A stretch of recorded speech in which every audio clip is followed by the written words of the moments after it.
Preste atenção nesses versículos que vou ler. Mateus capítulo 4, do versículo 8 ao 10. Novamente o transportou o diabo a um monte muito alto, e mostrou-lhe todos os reinos do mundo, e a glória deles. E disse-lhe: Tudo isso te darei, se prostrado me adorares. Então disse-lhe Jesus: Vai-te, Satanás, porque está escrito: Ao Senhor teu Deus adorarás, e só a ele servirás. O diabo ofereceu tudo o que há no mundo para Jesus, o adorar. Mas Jesus conhecia a palavra de Deus e não era um cego espiritual como muitos de nós, e disse: Vai-te, Satanás, porque está escrito: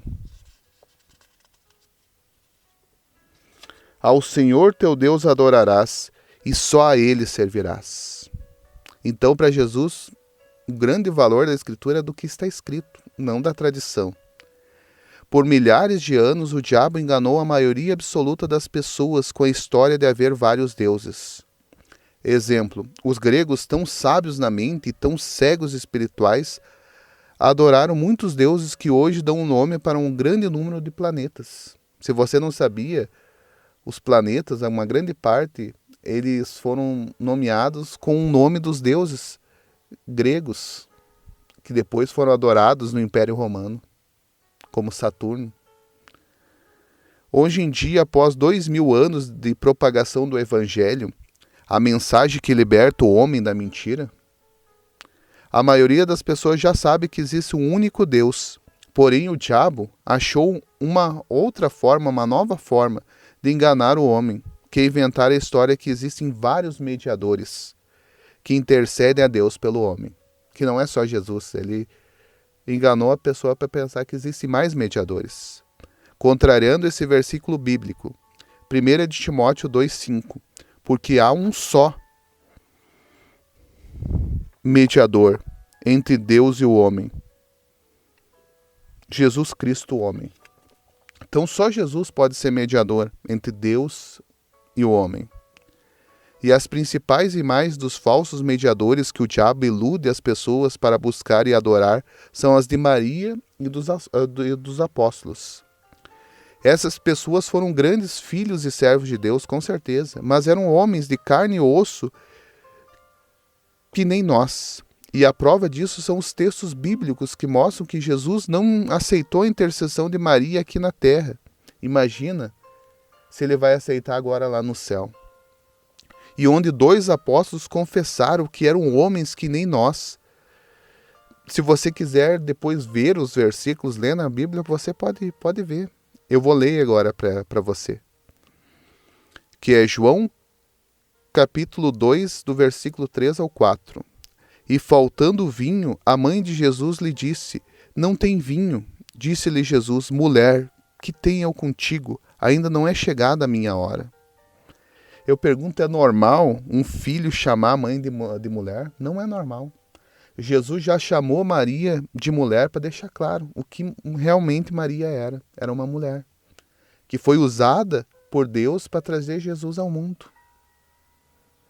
Mas que não ficou com os atributos de Deus.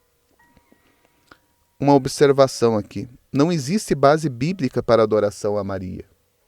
Maria, ela é citada nos evangelhos e depois pouco foi citada no livro de Atos e depois não foi mais citada no decorrer do Novo Testamento. E não tem base bíblica para a adoração de Maria, pode ter certeza. Jesus sempre valorizou o que está escrito. Na tentação do deserto ele dizia a Satanás: está escrito. Então Jesus nos deixou um exemplo de sempre valorizar o que está escrito. Foi somente nos séculos 3 ou 4 depois de Cristo, baseado em relatos do povo, ou na tradição do povo, que houve a adoração a Maria, dos santos, mas a adoração de Maria principalmente como substituição da adoração da deusa Ísis, que era muito adorada no Império Romano. A Igreja Católica fez uma substituição, colocou Maria no lugar de Ísis no século 3 ou 4. Imagina quantos anos decorreram depois de Jesus para começar esse culto. Então quer dizer que os cristãos primitivos, os primeiros cristãos, não adoravam Maria, porque não tem base bíblica.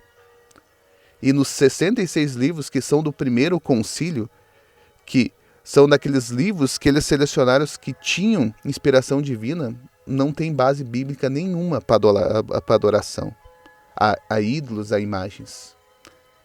Então vou ler também Atos capítulo 3, do versículo 1 ao 16, que eu falei que os apóstolos deixaram claro que eles eram homens que nem nós. E Pedro e João subiam juntos ao templo à hora da oração à nona. E era trazido um homem que desde o ventre de sua mãe era coxo, o qual todos os dias punham à porta do templo, chamada Formosa, para pedir esmola aos que entravam. O qual, vendo a Pedro e a João que iam entrando no templo, pediu que lhe desse uma esmola. E Pedro, com João fitando os olhos nele, disse: Olha para nós. E olhou para eles, esperando receber deles alguma coisa. E disse Pedro: Não tenho prata nem ouro, mas o que tenho isso te dou. Em nome de Jesus Cristo Nazareno, levanta-te e anda. E tomando pela mão direita, o levantou. E logo seus pés e artelhos se firmaram. E saltando ele, pôs-se em pé. E andou e entrou com ele no templo, andando e saltando e louvando a Deus. E todo o povo o viu andar e louvar a Deus. E conheciam-no, pois era ele o que se assentava a pedir esmola, à porta formosa do templo. E ficaram cheios de pasmo e assombro pelo que lhe acontecera. E apegando-se o coxo que fora curado a Pedro e João, os apóstolos, todo o povo correu atônito para junto deles, ao pêndulo chamado de Salomão. E quando Pedro viu isso, disse ao povo: Homens israelitas, por que vós maravilhais disto, ou por que olhais tanto para nós, como se por nossa própria virtude ou santidade fizéssemos andar este homem? O Deus de Abraão, de Isaque e de Jacó, o Deus de nossos pais, glorificou a seu filho Jesus, a quem vós entregastes e perante a face de Pilatos negastes, tendo ele determinado que fosse solto. Mas vós negastes o santo e justo, e pedistes que vos desse um homem homicida. E matastes o príncipe da vida, ao qual Deus ressuscitou dentre os mortos, do que nós somos testemunhas, e pela fé no seu nome, fez o seu nome fortalecer. A este que vedes e conheceis, sim, a fé que vem por ele, deu a este, na presença de todos nós, esta perfeita saúde. Então aqui eles deixaram claro que não foi pela santidade dele, nem virtude que saia do homem, foi Jesus que fez. Vou ler também Atos, capítulo 14, do versículo 6 ao 15, que reforça isso. Sabendo eles, fugiram para Listra e Derbe, cidades de Licaônica, para a província circunvizinha, e ali pregavam o evangelho. E estava assentado em Listra certo homem leso dos pés, coxo desde o ventre de sua mãe, o qual nunca tinha andado. Outro coxo, ó.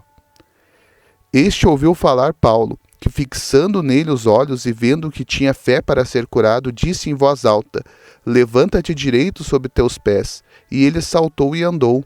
E as multidões, vendo o que Paulo fizera, levantaram a sua voz, dizendo em língua licaônica: Fizeram-se os deuses semelhantes aos homens, e desceram até nós. E clamavam Júpiter e Barnabé. Como eu falei, Júpiter, que é um dos planetas, eles adoravam vários deuses. E Mercúrio a Paulo, porque este era o que falava. E o sacerdote de Júpiter, cujo templo estava em frente da cidade, trazendo para a entrada da porta touros e grinaldas, queria com a multidão sacrificar-lhes. Ouvindo, porém, isto, os apóstolos Barnabé e Paulo rasgaram suas vestes e saltaram para o meio da multidão, clamando e dizendo: Senhores, por que fazeis essas coisas? Nós também somos homens como vós, sujeitos às mesmas paixões, e vós anunciamos que vós convertais dessas vaidades ao Deus vivo, que fez o céu e a terra, o mar e tudo quanto há neles. Então, o próprio apóstolo Paulo e Barnabé deixaram claro, eles eram homens que nem nós, eles rasgaram as vestes para as pessoas verem. Então, quer prova maior do que isso? Que os homens que hoje são adorados através de imagens deixaram claro que eram homens que nem nós.